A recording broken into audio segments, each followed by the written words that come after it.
Hello दोस्तों, आज की इस कहानी में आप सभी का स्वागत है। मेरा नाम निशा है और मैं अभी 25 साल की हूँ।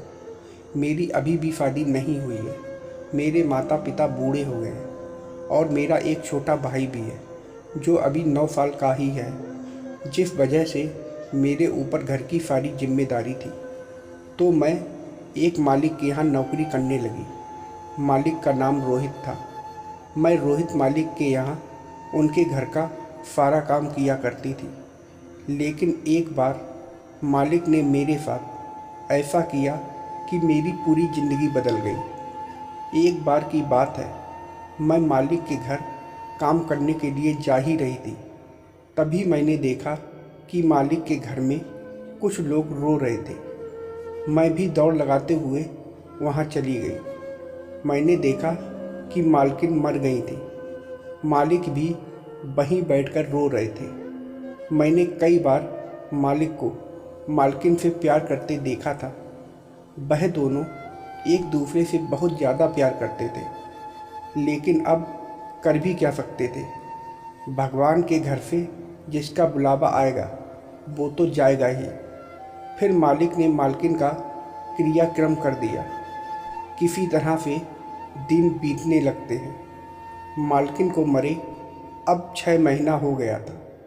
मैं रोज़ ही मालिक के घर जाती थी और काम करके अपने घर चली आती थी।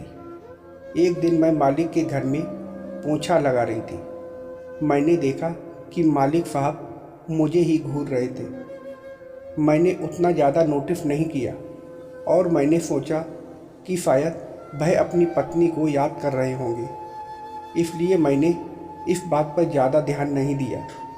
अभी मालिक की उम्र 42 साल की थी, जिस वजह से उनका सोचना भी जायज़ था। मालिक को एक भी लड़का या लड़की नहीं थे। अब मैं रोज़ काम करती तो रोहित मालिक मुझे देखते थे। अब मुझे भी कुछ समझ आने लगा था कि शायद मालिक मुझे दूसरी निगाहों से देख रहे हैं। एक दिन मैं अपने घर गई, तभी माँ ने कहा, निशा, आज तुम्हारे मालिक आए थे। मैंने कहा, क्यों माँ? तो इस पर माँ ने कहा, कोई खास नहीं, बस घूमने के लिए आए थे और उन्होंने मुझे कुछ कपड़े दिए और तेरे भाई को कुछ किताबें भी दिलवाई हैं। फिर मैं अपने कमरे में चली गई। माँ की यह बात सुनकर मुझे नींद नहीं आ रही थी कि आखिरकार मालिक साहब ने माँ को कपड़ा क्यों दिए। मैं यही सब सोचते सोचते सो गई। इसी तरह से दिन धीरे धीरे बीतने लगते हैं और मालिक साहब तो अब मुझे रोज़ ही घूरा करते थे और मेरे घर जाने से पहले ही रोज़ मेरे घर पर भी जाया करते थे। अब मैं मालिक के इन हरकतों से परेशान आ चुकी थी।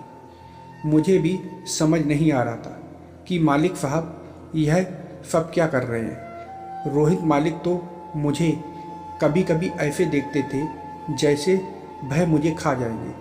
अब मैं भी फैसला कर चुकी थी कि अब मैं मालिक से पूछ कर ही रहूँगी कि मालिक यह सब क्यों कर रहे हैं। एक दिन मैं मालिक के यहाँ पर यही सब पूछने के लिए जा ही रही थी। तभी मुझे पता चला कि मेरे भाई का एक्सीडेंट हो गया है, जिस वजह से मैं मालिक के यहाँ ना जाकर हॉस्पिटल चली गई। हॉस्पिटल पहुँचते ही मैं पूरा चौंक गई। मालिक साहब वहाँ पहले से ही आए हुए थे और हॉस्पिटल का बिल भी भर दिए थे। फिर 4 दिन बाद डॉक्टर ने हमें भाई को ले जाने को कहा। फिर मालिक ने अपनी गाड़ी निकाली और भाई को गाड़ी में लेकर घर की ओर चल दिए। अब मुझसे बर्दाश्त नहीं हो रहा था। यह सब कुछ होने के बाद मैं मालिक के घर गई और उनसे गुस्से में बोली, मालिक, आप यह सब क्या कह रहे हैं? आप मेरी इतनी क्यों मदद कर रहे हैं और रोज़ आप मुझे घूर कर क्यों देखते हैं?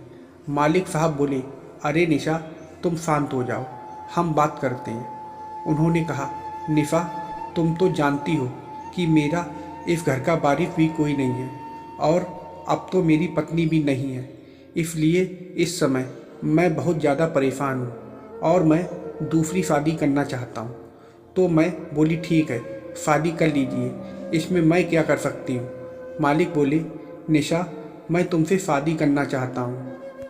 मालिक के मुंह से यह सुनकर मैं दंग रह गई और बोली, आप यह सब क्या बोल रहे हैं।